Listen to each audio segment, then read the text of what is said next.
Welcome to the Ortho on the Go podcast. My name is Chuck Dowell, host of the podcast. This is an educational orthopedic podcast focused on discussing both clinical and functional orthopedics.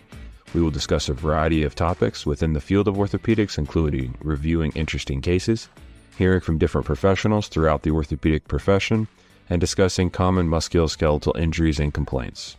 This podcast is meant for anyone that wants a better understanding of orthopedics, including all levels of practitioners, coaches, parents, and athletes themselves. Hello, everyone, and welcome back to the podcast. My name's Chuck Dowell, doing a case of the week this week. So our case this week is a 15-year-old gentleman who I saw in clinic. He came in complaining of swelling within his knee. He and his father had stated that for the last 1 to 2 weeks, every time he would participate in lacrosse activities, he would notice some increased swelling throughout the knee with occasional pain within the knee. The swelling had gotten progressively worse over the last few weeks and now is getting some mechanical symptoms such as some catching and locking within the knee. The swelling would reduce if he took a day or two off of these activities, but then would reoccur right after participating in these sports activities. His father originally thought this was associated with IT band syndrome and therefore sent him for or started some physical therapy regarding this, and he was not noticing improvement of his symptoms.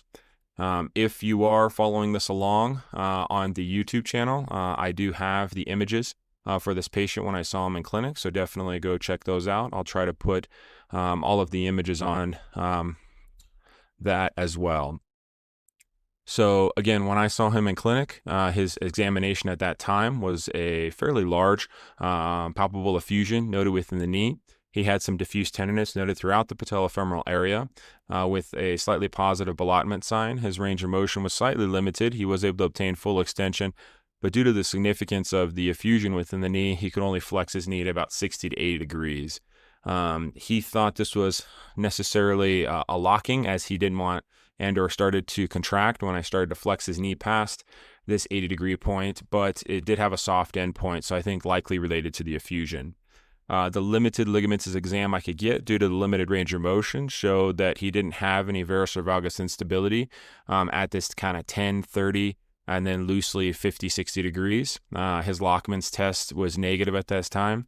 Was not able to get him up into that kind of hyperflex position for those meniscal rotation type testing or posterior drawer testing, but again, he didn't have a necessary mechanism related to this.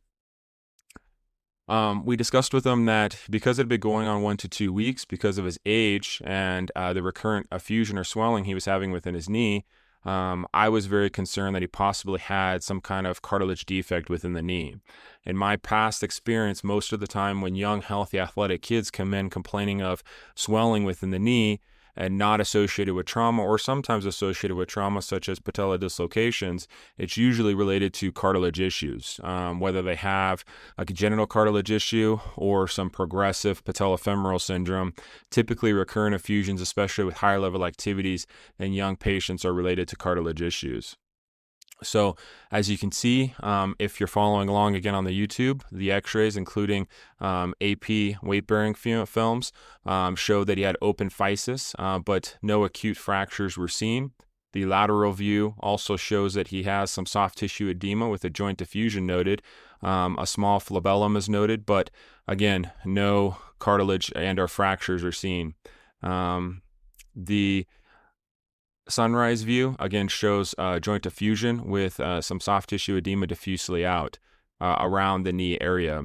So again, because of the concern of possible cartilage injury, we ordered an MRI on him. So a few days later, he was able to obtain this MRI. Again, the MRI views could be seen on the YouTube channel and as the video associated with this. So looking through the MRI, this is our kind of axial cuts. Coming down, initially you can see there's a large loose body noted within that kind of suprapatellar recess area. So as discussed, he has a loose body, which is probably causing the varying of his symptoms, but does have a large joint effusion. So anytime you do see a loose body in the MRI, you want to find where the source, where the donor site for that loose body is. So if we keep scrolling through, kind of going down into the patellofemoral area, you can see his patellar articular cartilage looks quite well intact. He doesn't have a trauma related that would make us concerned for an MPFL type injury. His patella is sitting slightly laterally, but that's likely related to the joint effusion he has.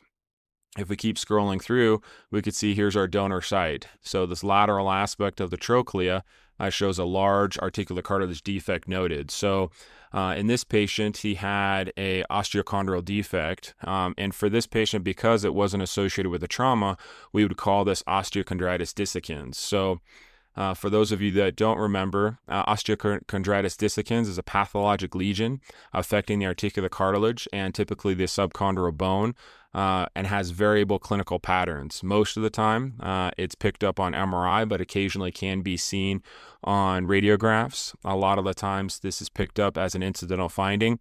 A patient comes in and you see it within the normal and most common area, which is the medial femoral condyle.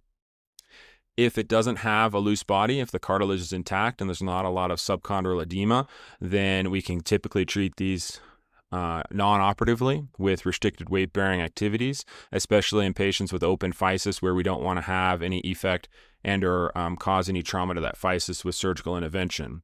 In patients with closed physis and they do have a obvious defect and or there's a loose body, we can treat this surgically. This does typically occur in kids, usually between the ages of 10 to 15 years old, with the median age being 13. Again, 70% of the lesions are typically seen within the medial femoral condyle, and often this will cause softening of the overlying articular cartilage. Often the articular cartilage is intact, and that's why frequently we can treat these non-operatively. So in this patient, unfortunately, you can see he did have the defect, and the defect did create a loose body. So we weren't able to treat this non-operatively, so we did take him to surgery. So the surgery photos, you can see here, there is a large articular cartilage defect noted. The donor site can be seen here within the trochlea, and you can see there's some kind of, scar tissue, within that area or fibrin tissue within that area. So this is more chronic in nature. A lot of the times when this is acute in nature, you'll see that this bed within the area of that donor site will have kind of bleeding subchondral bone. So that kind of indicates the chronicity of this. He may have had this loose body that was synovialized, and with his higher level activities, potentially, that's what created it to displays.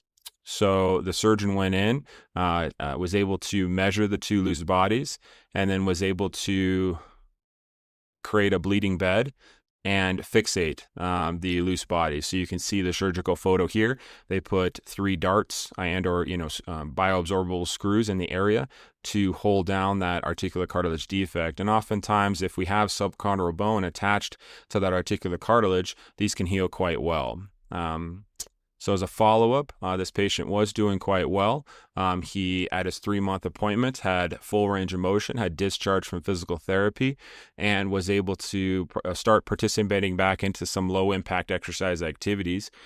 Because the cartilage is involved, these often take a long time to heal, so these can be 4 to 6 months before they're able to fully participate all the way back into these exercise-related activities. We did end up getting an MRI on this patient because he came back in complaining of some increased pain. The MRI did show that the articular cartilage defect was stable and was doing quite well. Thank you for listening to this case of the week. I think this is a very interesting case regarding recurrent effusion in a young, healthy, athletic gentleman, which turned out to be osteochondritis dissecans. I hope you enjoyed this. We will try to do a couple more cases of the week with the x-rays and MRIs if available. So you guys that are following along on the YouTube channel can get both the visual evaluation of the x-rays as well as talking through the case. Thanks again for listening. Please go ahead and follow us on both our YouTube podcast, Ortho on the Go podcast. We're also on both Facebook and Instagram. Again, please feel free to leave comments regarding possible cases or discussions you would like to have reviewed. Again, thanks again for listening, and we'll talk to you soon.